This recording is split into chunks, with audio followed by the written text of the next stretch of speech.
Mesdames et messieurs, bonjour et bienvenue à ce numéro de la Bourse en 3 minutes. À présent, les grands titres. La BRVM clôture la semaine du 14 au 18 mai en baisse. L'État du Burkina Faso émet un emprunt obligataire de 75 milliards de francs CFA sur le marché.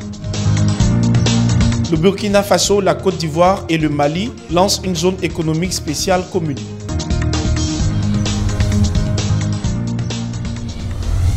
La BRVM clôture la semaine du 14 au 18 mai en baisse. L'indice BRVM 10 est passé de 235,83 points à 208,74 points, soit une baisse de 3,11%. L'indice BRVM Composite est passé de 218,40 points à 221,69 points, soit une baisse de 3,07%.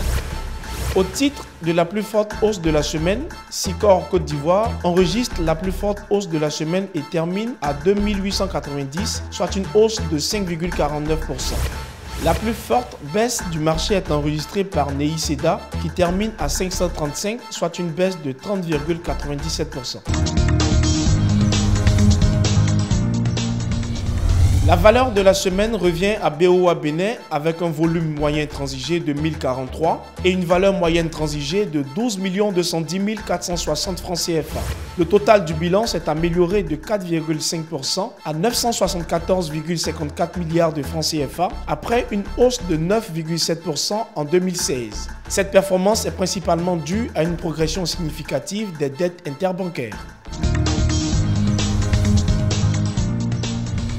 Les taux d'intérêt débiteurs appliqués par les banques de l'UEMOA à leur clientèle ont connu une légère baisse de 0,02 points de pourcentage au terme du mois de mars 2018 comparé au mois précédent, a-t-on appris auprès de la Banque centrale des États de l'Afrique de l'Ouest, BCEAO.